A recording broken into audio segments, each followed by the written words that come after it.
Right. So good afternoon and welcome everyone. Thank you for joining Transforming Your Organization into a Behavior Change Machine, brought to you by Insignia Training Partners. So my name is Bernie DeSantis and I'm the CEO of Insignia. We are an outsourced or fractional training and resource provider. Now, we do intend for this to be an interactive and engaging event, so please be sure to participate in the chat. We will have a polling question a little bit later. And obviously, if Lauren asks for you to participate, please don't be shy. We would love to have you post your questions or comments in the chat, and we'll certainly weave them into the conversation, or if necessary, hold them towards the end for our Q&A. And please do be advised that our event will be recorded today. Now, with that, I'd like to introduce Lauren Brownstone. Lauren is a learning and behavior change expert who also serves as a fractional chief learning officer for Insignia. She's passionate about developing organizational competencies and nurturing skills throughout teams and companies to turn them into behavior change machines. She works under the philosophy that everyone wants to succeed and needs the circumstances and nurturing to bring that out of them and become their very best. So with that, Lauren, I'll turn it over to you. Thank you so much, Bernie. Thank you everyone for being here today. I'm so excited to go through this with you.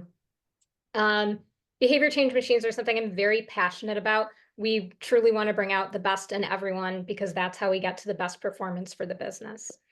So, Bernie, if you wouldn't mind just sharing the deck, and I'll just jump right in. Thank you. All right, so if we could just do some quick intros in the chat. I'm curious, what is your role in your organization? And what is behavior change to you? I know we're going to have some learning and development enablement folks on here. And we've got some other folks on here, other leaders in the business.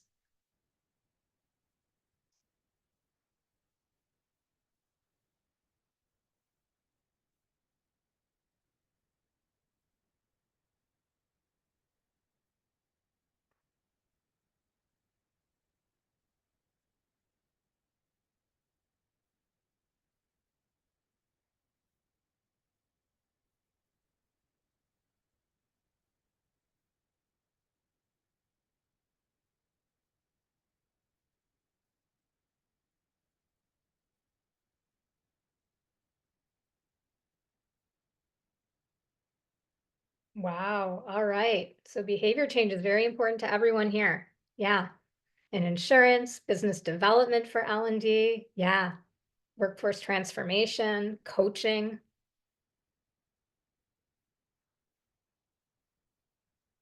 I like that. Long-lasting, sustainable adaptations to the work environment. I like that, Crystal.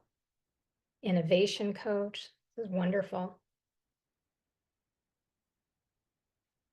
All right, so a lot of business development, business transformation, and L&D folks. All right, throughout the presentation today, I'm going to ask you to think about your current organization. For anyone who's between roles, I want you to think about your ideal org or an org you've been with in the past, really whatever is inspiring you for that question. All right. So Bernie, if we could please go. Today, we are focused on how to get your organization performing at peak performance over the long term. Now, much of the content we're covering today comes from my book, Enabling Enablement, and we will be raffling off a copy at the end of this. And if there's one thing that you walk away from today thinking about, I hope it's that behavior change doesn't happen in a vacuum. It's the result of a sustained, strategic, and iterative approach to set people up for success. It doesn't happen on its own. We have to be intentional. We have to follow a methodology, and we have to be really, truly committed to our people. Excuse me. Excuse me. And if you want to hear more about this, specifically on a performance consulting portion, which we're going to talk about in a little bit, I am speaking on that crucial element of this system at the ATD Cell Conference next month. If anyone's interested in that, I hope you join me there. So on to our agenda for today. First, we're going to be covering what is behavior change and why is it your highest priority?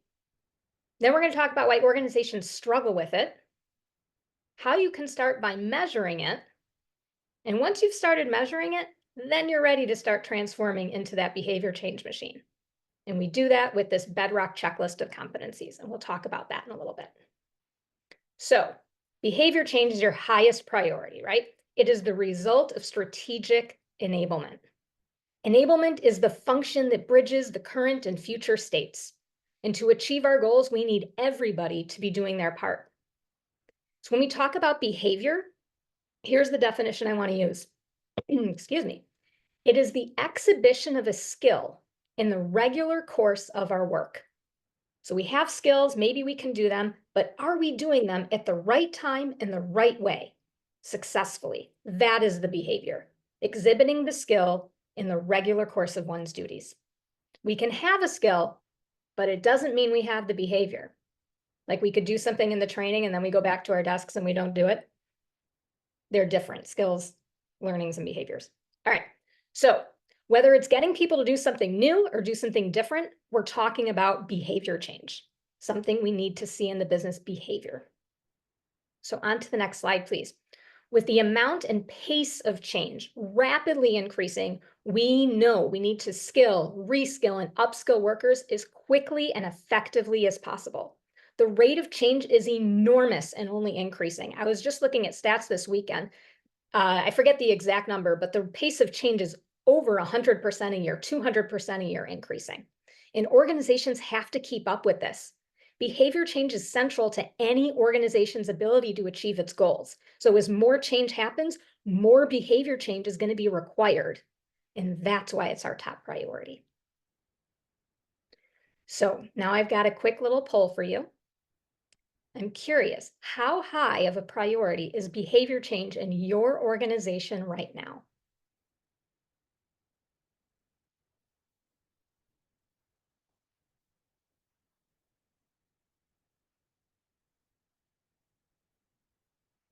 Wait for a couple more answers here.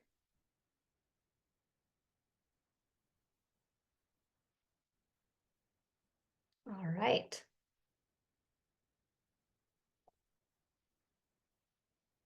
So we have it. Oops. Sorry, Bernie, are you sharing that? I am. Yes. Results are on screen. Oh, okay. Thank you. All right. So it's a medium, high, or very high priority for everyone who shared in here. Fantastic. I'm so glad it's already on your radar. So now, oops. Yep. Sorry. Now I want to talk about why most organizations struggle with behavior change. Why is it so difficult for them to achieve it? First off, behavior change is not possible or measurable in many people's minds. And that's not really the case. It's very possible. It's very measurable. But a lot of folks don't know better. These methodologies have been around for over 50 years, some of them. It is possible. We just have to bring people along to see it. Thank you for coming today. Organizations sometimes aren't skills-based, and that also prevents us from changing behavior. Skills are the building blocks of everything we do in learning and enablement. We've known for over 10 years that the skills-based economy was coming. And despite this, very few organizations are skills-based. Some are competency-based, but that's not the same thing as being skills-based. And we can't change behavior with competencies. We can only change behavior with skills because they're much more specific. Another reason organizations struggle to change behavior is that they don't regard learning and development as an area of expertise. We're going to talk about this a little bit later, but a lot of folks end up in these roles who don't have formal background or experience in these areas. And then they come into these roles, and that's okay. We've all started new roles, we make lateral moves, and we start roles with a skill gap, ideally. Every role we start should have some kind of skill gap because we want to learn, we want to grow. And often this skill gap, for some reason, specifically in learning and enablement, is not recognized. And if we don't recognize the gap, then we can't fill it. So people can have years and years of experience in this area and still sometimes not have the basic skills required to change behavior. That's why we're doing this today. That's why I'm trying to help as many organizations I can learn this stuff so they can help their people and help their organization become that behavior change machine.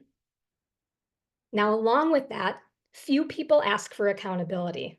How many of us want to be held more accountable? Not much, right?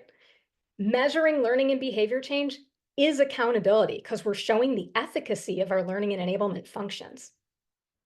And because a lot of folks who come into these roles have skill gaps here that go unfilled, they're often afraid of what the data might reveal.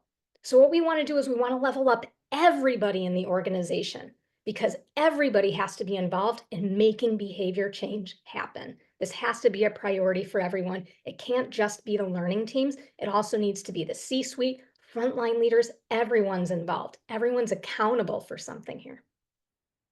And the last thing that happens here I want to talk about on this slide is that there's a lot of assuming that happens. We assume that people know what to do. I told them what to do. They know what to do it. We assume that people are just doing what they're supposed to do. And we assume that everything is fine if we're not hearing about specific problems. And when we look at the data and we really talk to people, if we're really measuring behavior change, we find that these are the assumptions we're making, and they're not always right. Now, unconscious leadership throughout the business also harms the ability of organizations to change behavior. If the culture isn't healthy, it's not conducive to changing behavior. People can't learn when they don't feel safe. If we can't learn, we can't change behavior. Now, another thing that holds us back is incivility in the business. I'm going to read you something from the Society of Human Resource Managers from 2024. 55% of US workers who have experienced or witnessed incivility in their workplace say behaviors or acts they observed were consistently committed by the same person or group of people. Recurring incivility can create mistrust, impede communication, and harm productivity within an organization as workers strive to avoid engaging with certain colleagues. Incivility harms us when people don't feel safe. It's what I said before. If we're not safe and free to be ourselves, it's hard to learn. If we can't learn, we just can't change behavior. The last thing I want to cover here on why organizations struggle with this is short-sighted thinking. This is that prioritizing of short-term gains over the long-term health of the organization. We're seeing this a lot this year with layoffs, quick cost cutting for short-term relief on payroll, but the long-term effects of that are they hurt morale, they hurt engagement, they hurt productivity. Also, delaying or ignoring employee learning demands hurts necessary skills development. Again, hurts engagement, productivity. We have difficulty tracking and retaining our talent. And then finally, and this happens often with the result of layoffs, is that we end up adding responsibilities to everyone's job who's still there. And we kind of overwork people, and that causes burnout, which again hurts morale, leads to turnover. So there are a lot of things that organizations can do. In general, I like to say to just treat people better, bring humanity back to the workplace, and that alone changes the cultural issue because once you have a healthy culture, then people can learn and then you can change behavior. That's why we talk about culture a lot. All right, now I want to talk about how we measure behavior change. There are many different ways to measure organizational learning. Kirkpatrick is considered the best practice and it includes many of these measurements.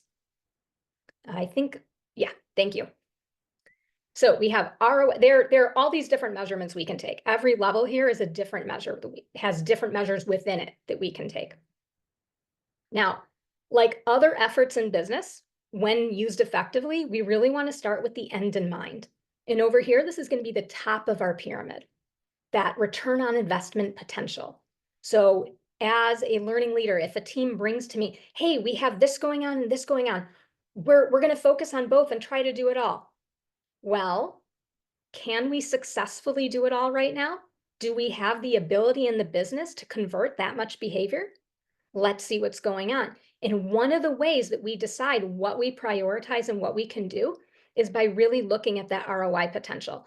Often that will knock out projects because we'll just be able to deem them as lower priority.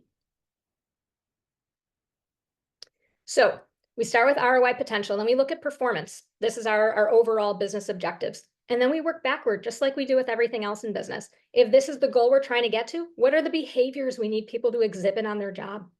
If we need people to have those behaviors, what are the skills they need to learn? And in that learning, we all have feelings as learners. Were we engaged? Were we interested? Do we feel like the demands on us are reasonable? Is this going to be difficult for us to do?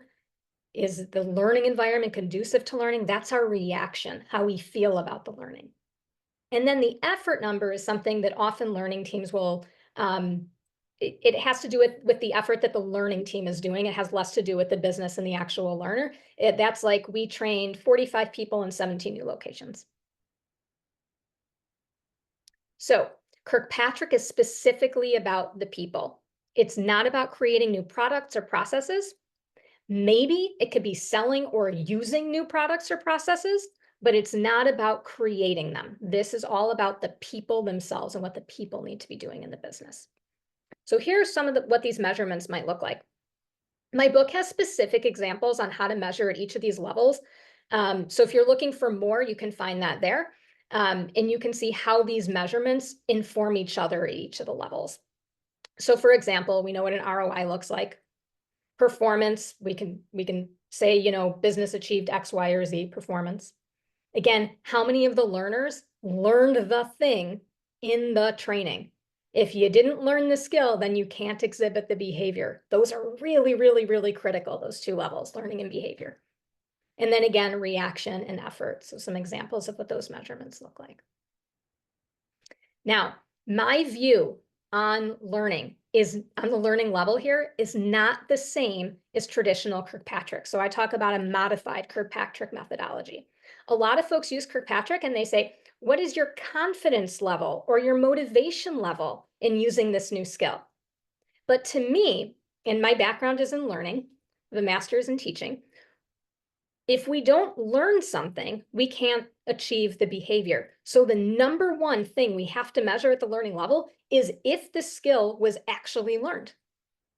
Motivation is important, confidence is important, but what matters more than anything is if they actually learned the skill in the training, because we know that if they couldn't do it in the training, then they're definitely not going to do it on the job, right? We'll never achieve that behavior then. So level 2 is a little bit different the way I look at it, but I think it's critical because if you don't know if they have the skill, then you don't know if they'll be able to do it on the job. So behavior change doesn't happen in a vacuum. Remember, it's the result of a sustained, strategic, and iterative approach to set people up for success. So when we plan an initiative, we start with our goals, performance, then we figure out the behaviors, then we figure out the learning, then we figure out the reaction. I want to talk about a lot of common missteps I see in organizations when it comes to using Kirkpatrick. A lot of organizations start at the bottom and they're measuring the effort. How many learners did we hit? How many skills did we cover? How many training sessions did we give? Those are important metrics for a learning team to have, but they're not getting to the impact. They're not getting to the behavior. We don't get to the behavior, we don't get to the performance results. A lot of teams only measure the bottom and sometimes only measure effort. Sometimes they'll also measure reaction. A lot of folks aren't measuring learning. Or like I said before, they're measuring confidence and motivation around learning, but they're not measuring if the skill was actually learned.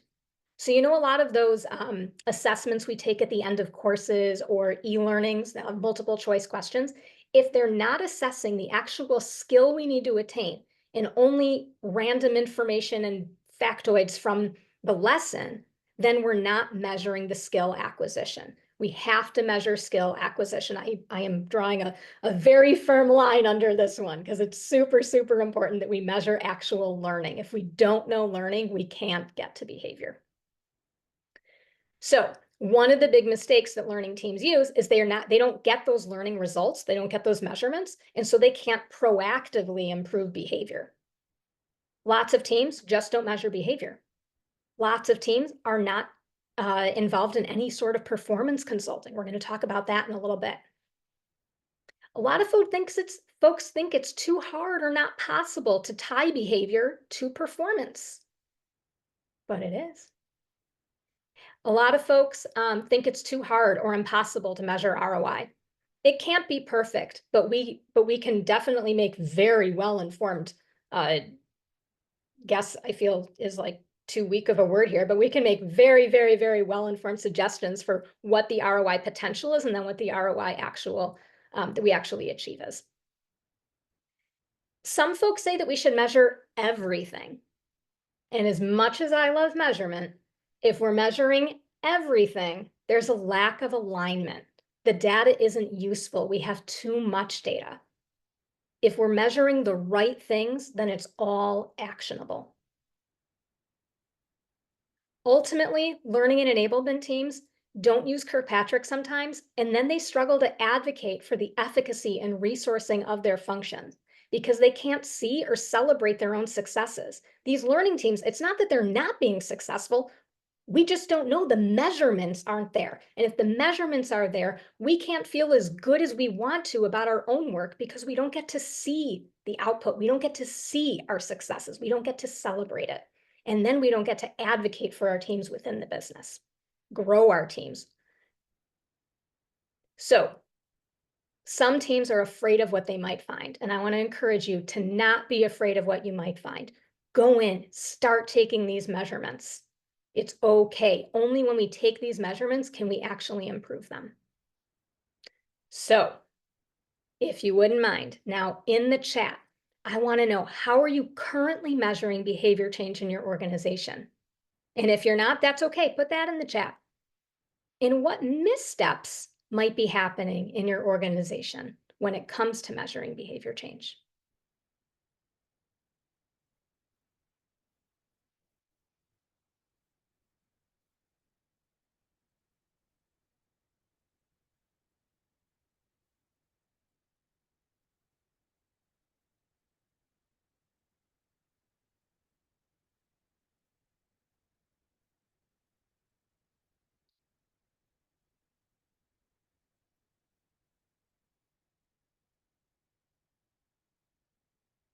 I'll give you a second to get some answers in there. Again, how are you currently measuring behavior change and what missteps might be happening on the way?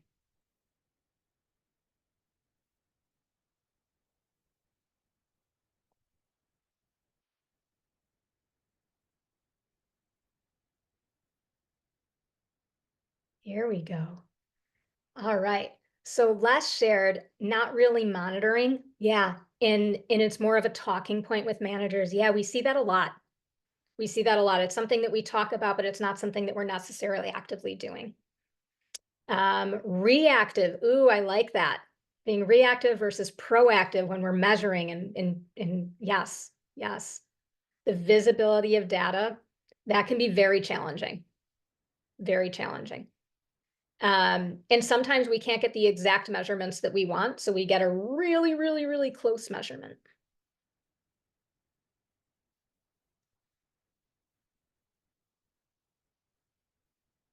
Yeah, there's a lot of listening tools. Yeah, there's a lot of listening tools. I think there's a lot of things that we do that would suggest that we're achieving behavior change, but isn't a direct measurement of if we're achieving behavior change. This happens very often. Getting the right activities to the right results.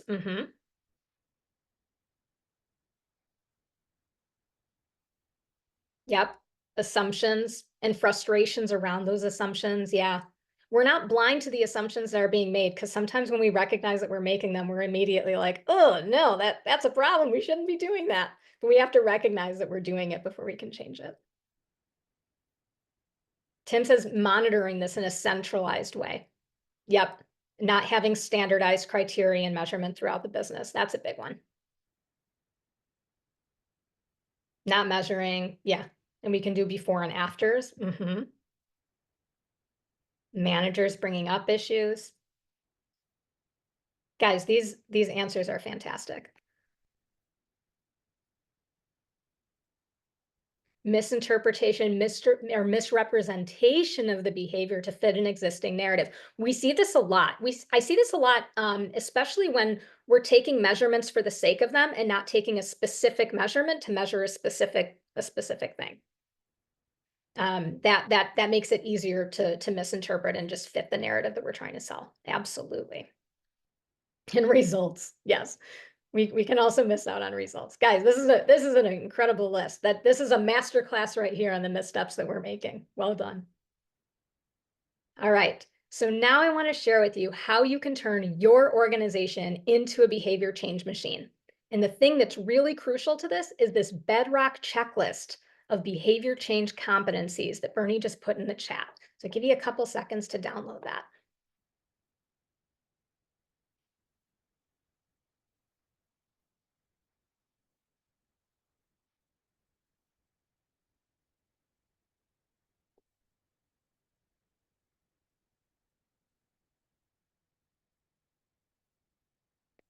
All right.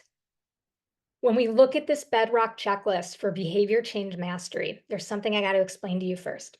Competencies are topics or groupings of skills. Remember I said earlier we have to be skills-based and not competency-based? We can change behavior when we're skill-based, but competencies, they're topics, they're buckets. It's like an umbrella. If we don't know exactly what we're trying to achieve, we cannot achieve it. We can say people have to have better communication. Okay. Now, if we do a training on giving better speeches or holding better meetings, but the people were really struggling with writing professional emails, we still hit the competency of communication, but we completely missed the skill. And everyone who really needed help with those emails isn't really going to get anything from our intervention at all. So we have to be skills-based, not competency-based. There are lists for each of these competencies.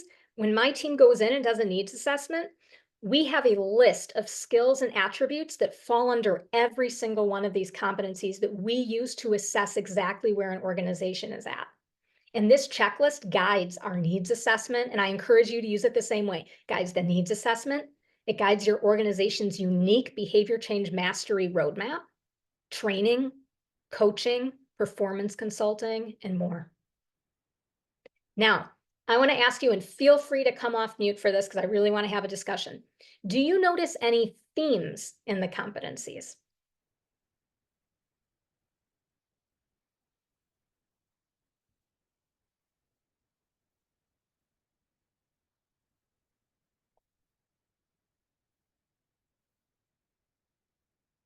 You can come off mute or chat, whatever's comfy. Crystal or Nan, thank you for joining us.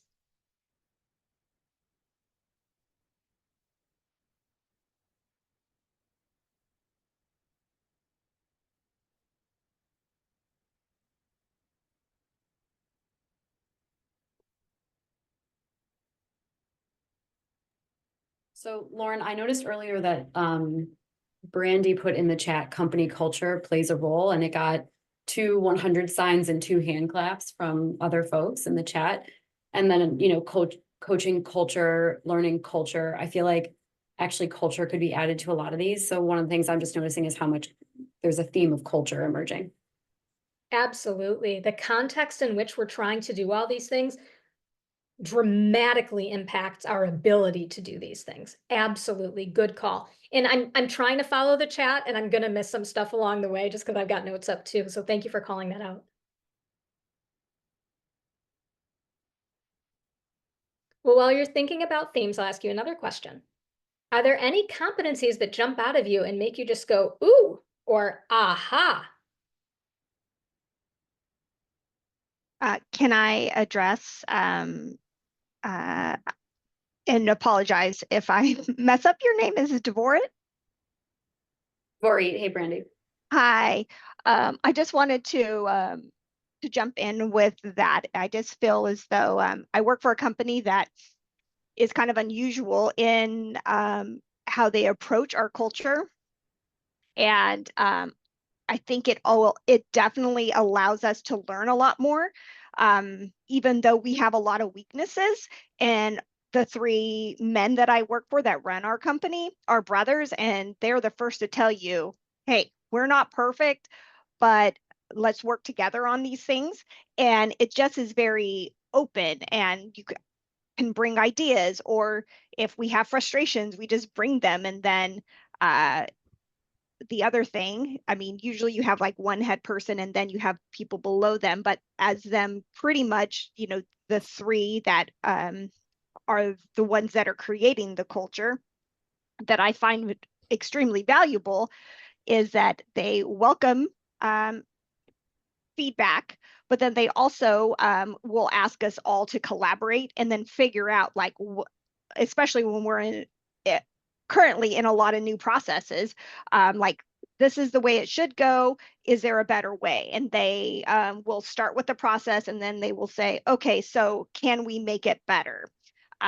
Whereas we don't do a lot of measuring right now, but I think having that ability to come safely and express something definitely plays a big role in a culture.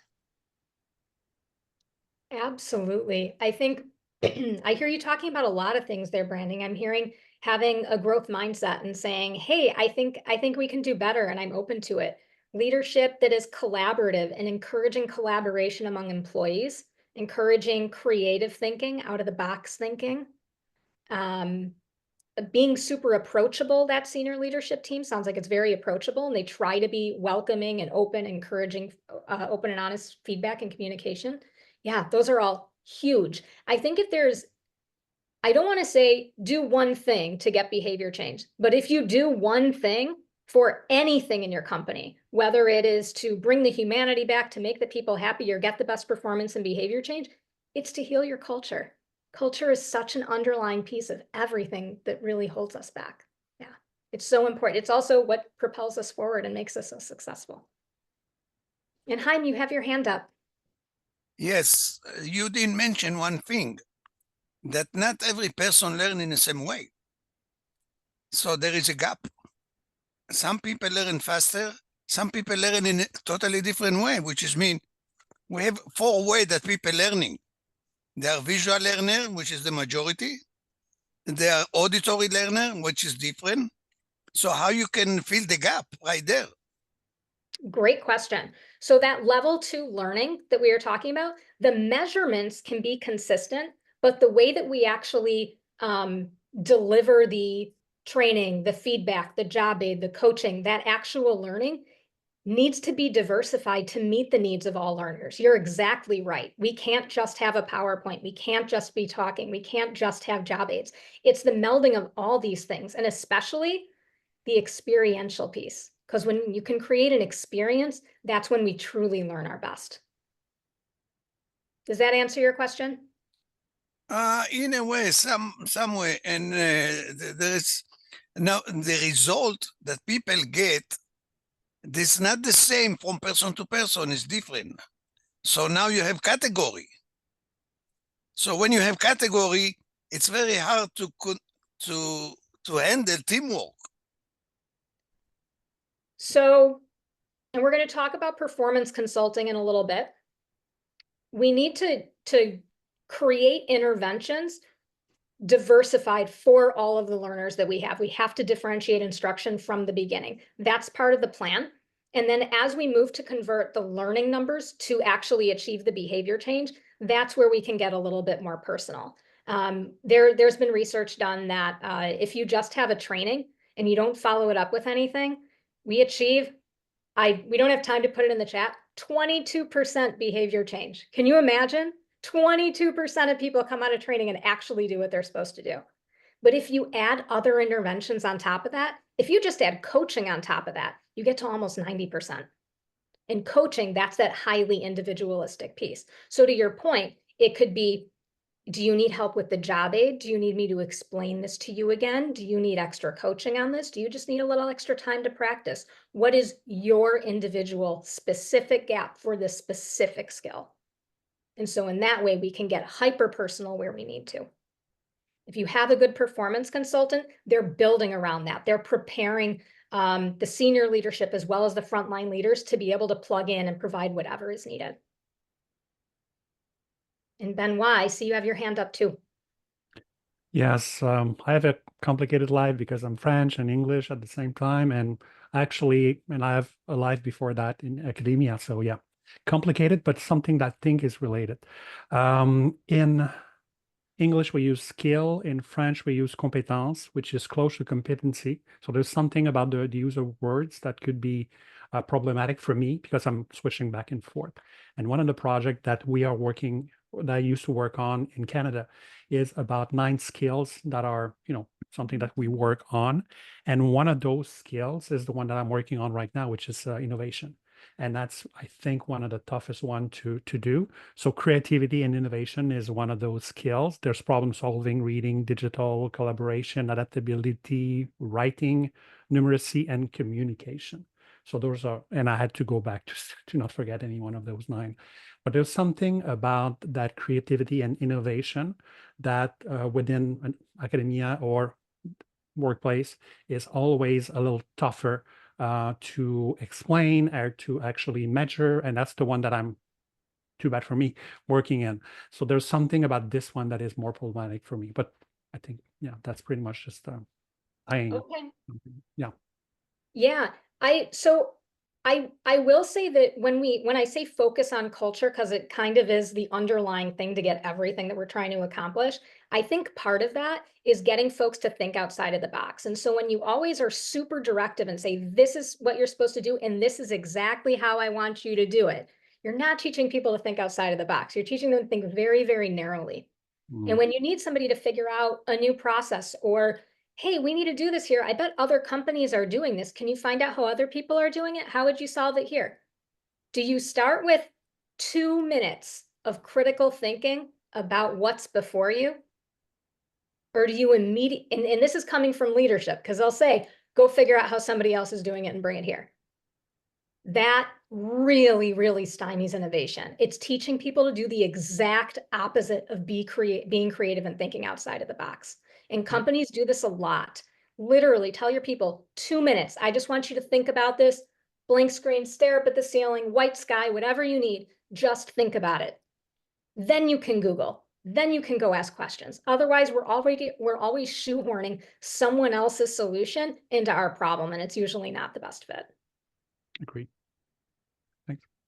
All right, in the interest of time, I'm going to keep going, but I'm loving this discussion. Thank you all for participating. All right, so on to the next slide. I want to jump into just a few of these competencies a little bit more in depth. Psychological safety, as Amy Edmondson defines it, is the belief that one will not be punished or humiliated for speaking up with ideas, questions, concerns, or mistakes, and the team is safe for interpersonal risk-taking. We've been talking about culture a lot today.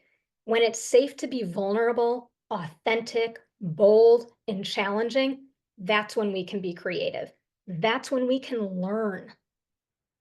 If we can't be safe doing those things, then we have to hold back and stifle ourselves, which means less innovation, and performance is going to suffer. So we don't have time to discuss this, but I'm just going to give you like 10, 15 seconds to think about this. How psychologically safe is your organization? And how do you know?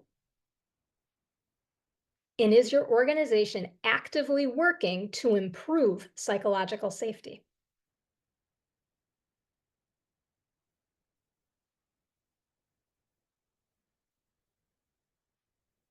Psychological safety addresses many of the cultural aspects of the business. Are people authentic? Do they feel safe being themselves? Does everyone act with integrity and kindness? And when they don't, are there consequences? Is everyone held accountable to their actions equally? Psychological safety is not a nice to have. It is a cornerstone of behavior change. We cannot learn when we're not safe. If we can't learn, we can't change behavior. And you can see from the stats on the screen just how extraordinarily important psychological safety is to business results. So if we jump to the next screen, I just want you to think about what challenges you see in your organization around psychological safety, and how is it preventing you from achieving behavior change? Oh, and Nina says she left an organization because it didn't exist. Lots of these stories. I just saw on LinkedIn this morning, somebody shared a story along these lines. So many leaders underestimate the impact of psychological safety on culture. Absolutely. So, excuse me, the next competency we're going to look at is learning and behavior change expertise.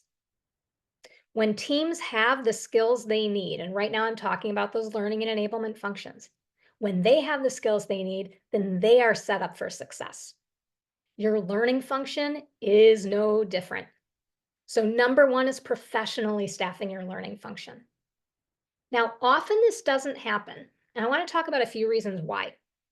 Lots of organizations will say, oh, well, they've been training folks already, so this is just a natural progression for them. We also, if we're being honest, have this societal mentality around those who can't teach. And so a lot of folks end up in these roles just because they know how to tell other people how to do stuff, or they weren't super good at the job, but they don't want to lose them from the organization because they understand the culture, they understand the processes, they know the product. So maybe this is a better fit for them, this role over here. And those are fine. There's nothing wrong with making lateral moves. I hugely encourage it. It's a huge way that we keep people in our orgs. It's how we retain talent. The challenge is when we hire like this for these teams, everyone comes into the role with a skill gap. And if we don't fill that gap, it goes unfilled. And then the function doesn't have the skills that it needs to deliver the results for the business. Any other role, we say, you have a skill gap, plug it as soon as you get there, and then we'll just keep going about the course of business. For some reason, in learning and enablement, this skill gap is not recognized, and so it's not managed. They don't have the skills, they can't change behavior. So what I want you to think about is your learning and enablement function staffed with learning and behavior change specialists? Do they have a background in building and implementing learning programs that result in behavior change?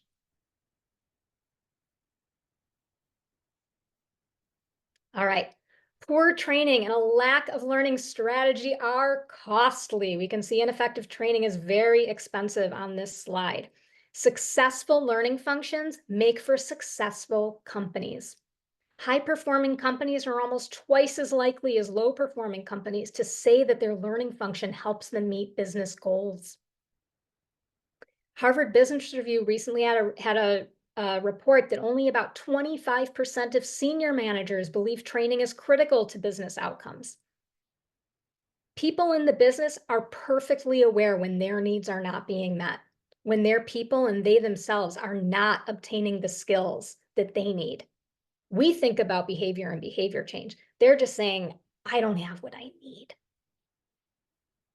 So if we go on to the next slide, I want you again to think about what challenges does your organization face when it comes to staffing learning and enablement functions, specifically with that learning and behavior change expertise. Further, how do you think it's preventing your organization from achieving behavior change?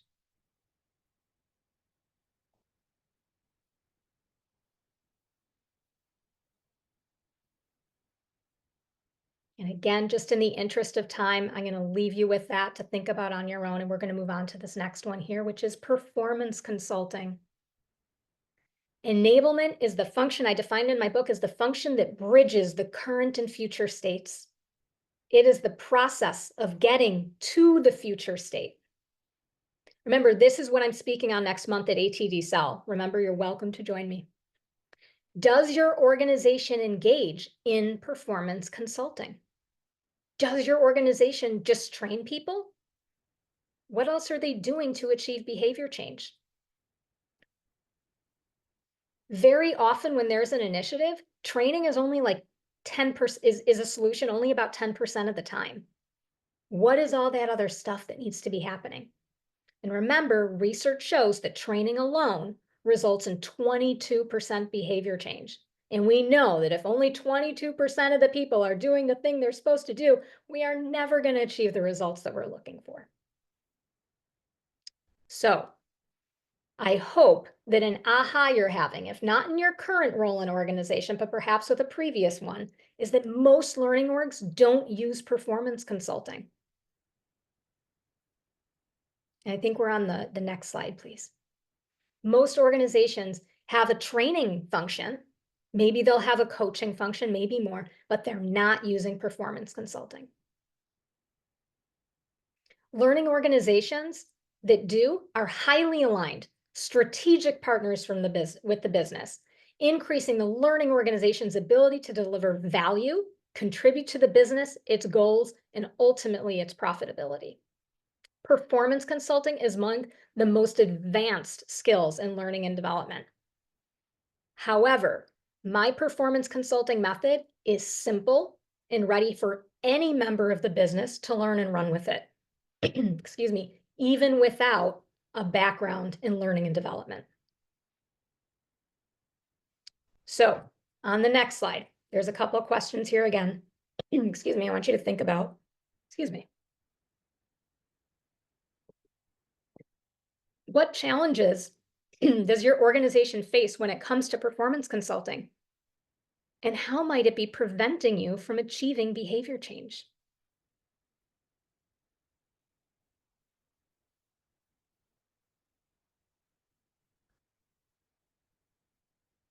And finally here, we have our behavior change mastery program. Me and my team use this checklist for our behavior change mastery program. Any organization that is interested in achieving sustained high performance can benefit from this program. It can integrate with your existing learning function, or it can create your strategic learning function. It is really just a power up, hypercharged boost to get you to high rates of behavior change consistently. Any organization can achieve high rates of behavior change sometimes, but often they're doing that at great cost. If you get all these competencies strong in your organization, then you are capable to 80 to 90% consistently without pulling teeth and twisting arms along the way. It's just natural because everyone can learn and everyone knows their role in changing behavior. So we achieve it. Additionally, in this program, we have executives enabled to support the transformation because every single role in the business is super important to achieving behavior change. Everybody has a role to play. Everyone's a learner, right? Everyone has to learn new skills. Beyond that, there are multiple roles that support the changing of behavior. Everyone in any kind of leadership position has a role to play here. All right. So if you have questions, I hope this checklist helps you. I really hope this checklist helps you, whatever role you're in, whatever situation you find in your org. And if you find that the Behavior Change Mastery Program would be helpful to you, please reach out to me or Bernie. And I will give you an email so you can send me follow-up questions. Great. Good call. Oh, thank you, Bernie. And I will throw a link in the comments with the ATD conference. Absolutely, good call.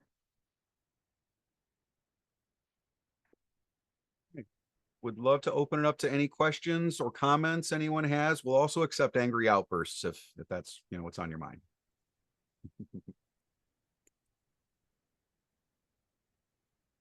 I have one question. How long do you typically see like this change take place? Like say a company goes full on and say there are about 50 employees. How long does it normally take for you to actually see that 80 to 90% behavior change? Great question. So this is something that takes time, right? Our program is about 3 months, and then you can roll off at whatever point makes sense to you. In that 3 months, you will know exactly what your plan is for your organization. You will have your strategic priorities uniquely developed for your organization set up. Depending on where your organization is at, and your resourcing really impact, and your prioritization of this really is going to impact how long it takes to get there. I've had teams get there in under a year, and there are other teams that say they're going to do it. They start it, they take little steps here and there, and 3 or 4 years go by and they're still not there.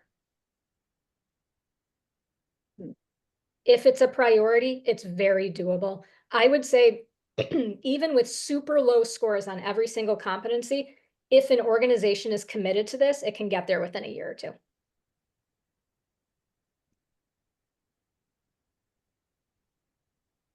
I think my comment might kind of tag along with Benoit's earlier. The distinction that you drew for us today, skills, competencies.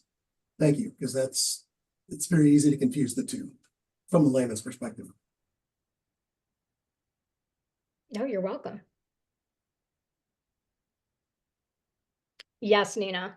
We all talk about this. We've all heard leaders in the business talk about this, but is it truly a priority? And we all know when it is. We know what that feels like and looks like.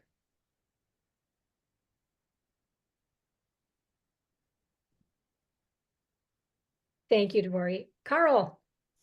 Yes, Lauren. Great presentation. I was curious. I was in a meeting earlier today where someone was presenting and they were talking about, I asked a question about change management, and is HR the place where that needs to come from? Or is it really the leadership? Because we were talking about culture, and I was just curious as to your thoughts on that to really move an organization forward. It's a great question. I don't think anyone owns change management. I think it's a practice that like enablement, a lot of people have their hands in, like behavior change. A lot of people have a role to play.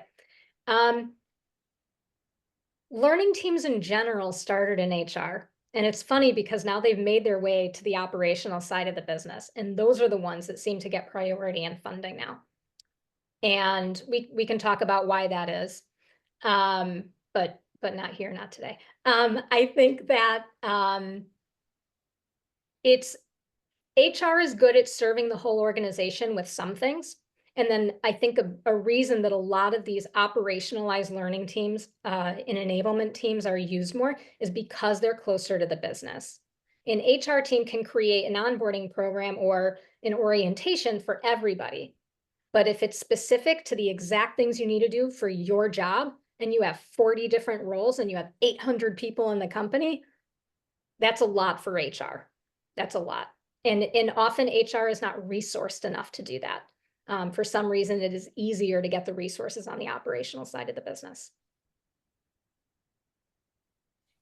So just to read that back really quickly, does that mean that you would see it originating, it's a partnership with HR and operations, but because people have generally started in HR and they've moved into operations at a certain scale of a business, it's a more operational focused line management type of approach back to the skills and the the different capabilities. It's more seen from that side of it. Ops is kind of driving the charge from an efficiency and performance standpoint, and then HR is kind of supporting that. That's typically what I see. Yeah. Thank you. We have a couple minutes if there's any more questions. And thank you for all these comments. I appreciate it. I'm so glad this was valuable to you.